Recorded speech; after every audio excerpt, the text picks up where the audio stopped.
Hey, crypto media friends, welcome to another overtime show here at the Hollywood Studio Lot, where we talk about media and the convergence of Web3 and how we as artists can take advantage of all these great tools we have available to us, and opportunities are coming. And it's hard to examine those opportunities in the middle of, what we think of as a bear market.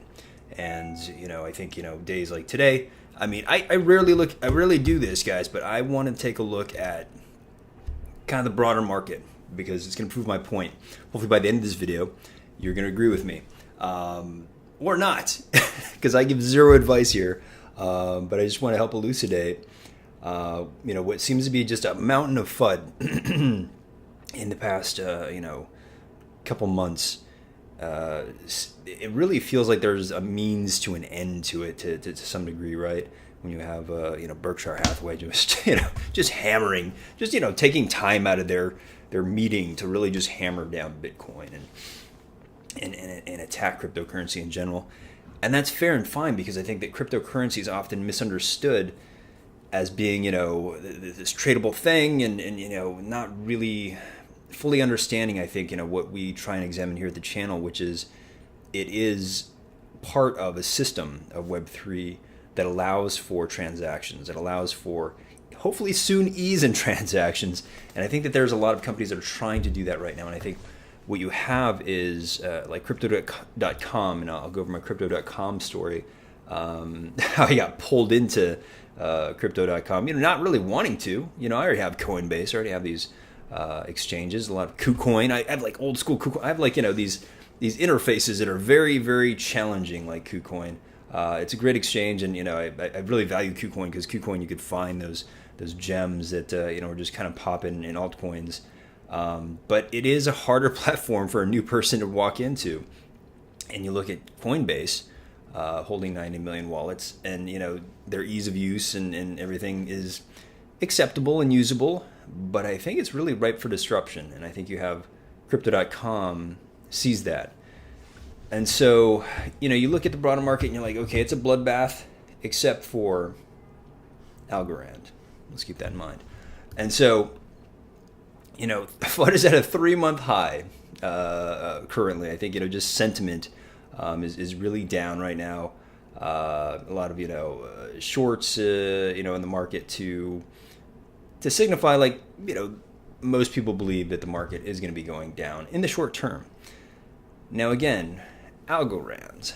Well, Algorand being, sort of a green alternative, faster, a lot of great innovations in Algorand with proof of stake instead of proof of work.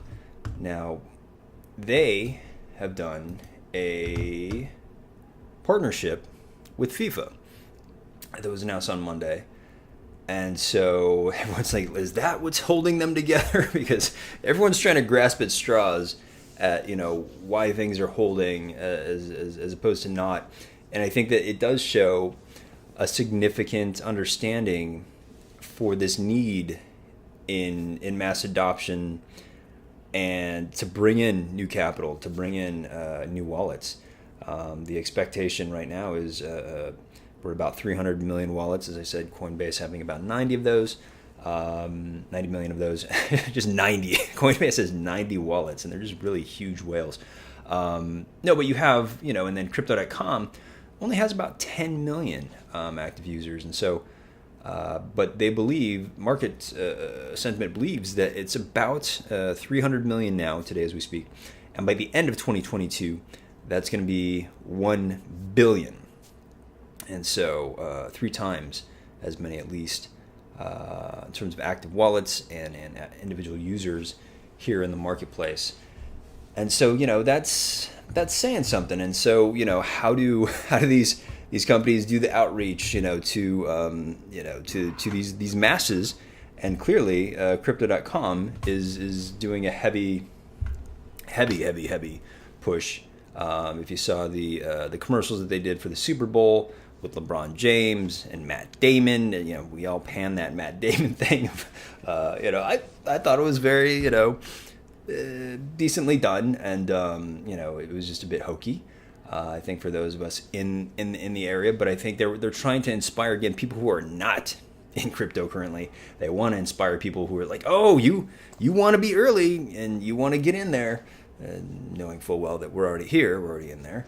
But like, trying to onboard the masses so that they bring that capital, so they bring support to pricing that has been just hammered down in the past months. I mean, it's been a pretty rough ride, in cryptocurrency, and it's ever since we all went home to Thanksgiving dinner and talked up like, oh gosh, our stuff is doing well in crypto. Oh, you're in NFTs. Oh yeah. I'm really killing it in NFTs.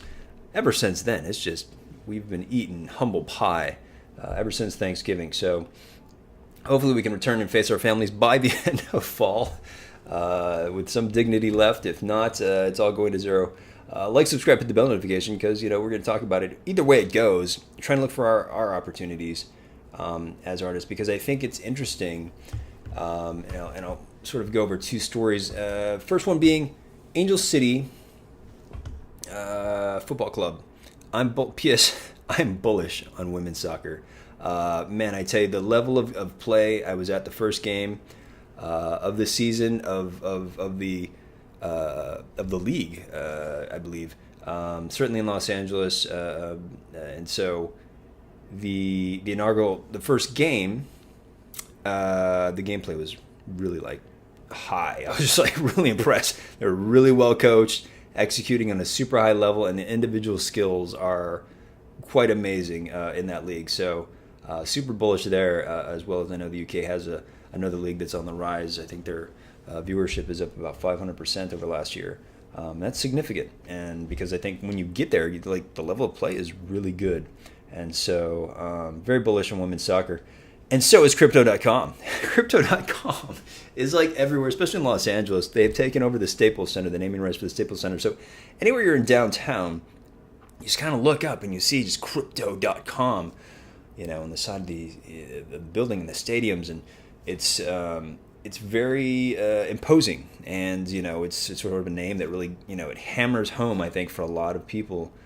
Beyond sort of the sports recognition and LeBron thing, like it didn't affect me, but you got to hit an audience about 7 times before they understand sort of or get a ring in their ear for your name, and for them to hit it with Angel City was just like, oh cool, like that's great that they're supporting, but then it was just like, do you want a free NFT?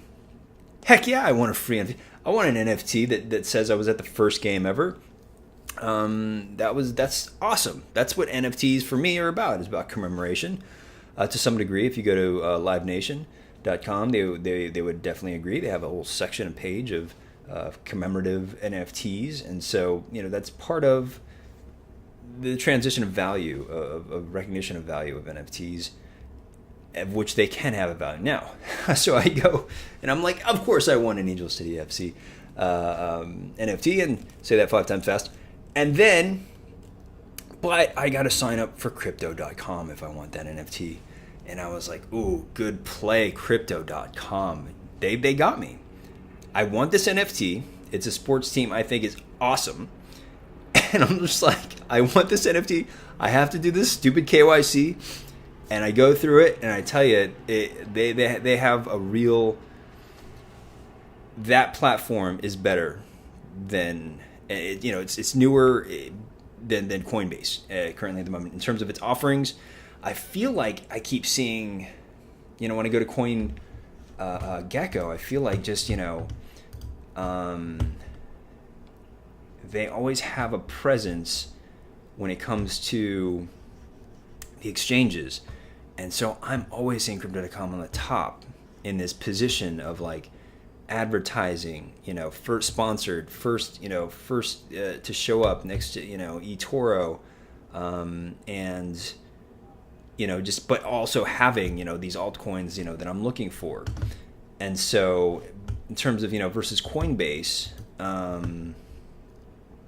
it felt like even the KYC I think was far superior because they moved into a mobile application. And so by pushing into mobile, you really open up, the face recognition systems, and I've been sharing on the channel a lot of AR things that you can do as artists. But when you're doing the KYC through it and everything with the iPhone, the new iPhone, it felt way less hokey than like, sort of the old school, things we had to do for Coinbase. And even worse, KuCoin, right? Like, I think I'd have like like a newspaper or something like that, and like, this is how like old school I am, guys. Just to like say like this was the date that I like signed up, and a picture of me with the newspaper. It was quite bizarre times, but it is what that is, and I never love saying that. But KuCoin's interface is a bit trader heavy-ish, and so. Great for advanced altcoin traders. But if you're trying to bring in the masses, Crypto.com I think has a really good thing going. And so they're bringing in their challenge, is that they want to bring in a preponderance of that, estimated 700 million people who might be joining, signing up just like this. And they want to hit those sports fans. They want to hit the everyday working class person who maybe has a little extra capital available to them, and going after sports, beyond esports, and going into motorsports. And I think that that's another great point that I wanted to land on. Please like, subscribe, dim bell notification, because I try and give a breadth of information here. Because you can just look at this in a macro and sort of make these deductions yourself, because you're all smart people and you're early. That's why you're here. That's why you're my audience. Like, subscribe, hit the bell notification, just to get me to 1,000. I'm like halfway there. Thank you very much. NFT funded racing to disrupt sports sponsorships. This I thought was very interesting. Instead of I think sports leverages a lot. They make a lot of money, sports. They get deals to be in cities, to build these things at a supreme discount, to be to be able to hire and do all these great things. They get so much support from cities, and then they're sort of like, oh, and then I need this piece of the pie from sponsorships and like Cryptocom, etc. To make the insane amount of money that they do in sports. To pay those great fees for those superstars that we love. Now, what I love about this story is that there's a driver. We know sort of driving sports, motorsports, Nascar, F1 are just laden with sponsorships, just all over there. There's the joke in Talladega Nights, which I had a very interesting story and hand in its naming and creation. But the big joke is like putting the Tide, sponsorship on the windshield, so that they couldn't see while they're driving. That's kind of the level almost, It's just like, that's how ridiculous sponsorship can be, and so to where it's just like it almost doesn't. It's not effective. I don't know. To some degree when it's when it's so overly wrought like that on those vehicles. Now, here you have a German racer. Who decided that they're going to fund their entire race season by way of NFT sales. And I thought that was such a fantastic thing to do, and they announced it at South by Southwest. And I think it was, this idea of sponsorship, it helps eliminate sort of sometimes, because when you're going with sponsorship, there's a lot of, especially when we're talking from the artistic side, even when we're talking from the sports side, you have to look a certain way, right? You have to act a certain way. You have to be, very, you're qualified to be sponsored, right? You have a pedigree. You're charming. These great things. But sometimes you're just good at the job. Like, you're just good at, you just want to be good at, like, the thing you love doing, whether that's sports, whether that's art, etc. And so this is what's so powerful in NFTs for artists, and this translating over into sports, I think, is very exciting, because again, it allows teams to focus on what they love and what they want to do, versus, oh god, we got to get that McDonald's sponsorship, because if not, it's really hard to win when you don't have the funding.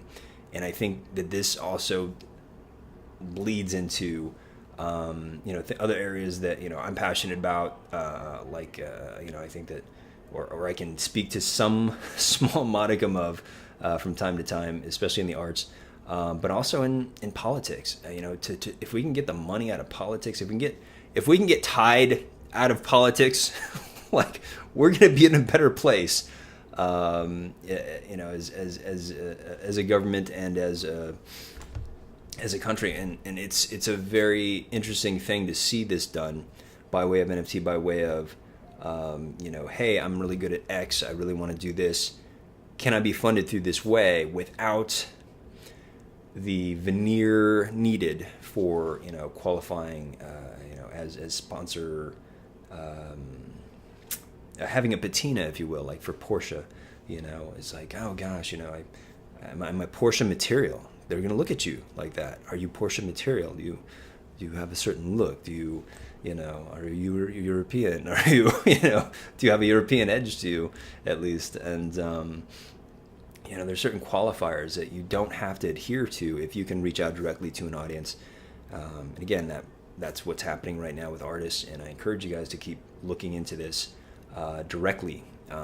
Finding your own audience, doing even the smallest drops, just to really engage with them and to learn how the mechanisms work. Because if you can develop on them, you're the creative, so you're going to be able to find these great things. That's what's I find so interesting about when I work with some of the top musical artists in the world. Sometimes I'm just like sitting there, I'm like, how am I sitting in front of this person? But I love their thought processes are always about their audience, how to engage them, and they're always constantly fresh to the newest thing. Like they're just like, oh, there's NFTs, but like there's also like how can I engage somebody by doing a fan video for them, or leveraging what's in the world, to give them a feeling and a connection to the work and to the artists themselves. That's a challenge here that I always charge to you guys here on the channel, and I hope that you guys like, subscribe, hit the bell notification, and continue on doing the lovely work that you guys are doing out in the world, being as my good friend says, world citizens.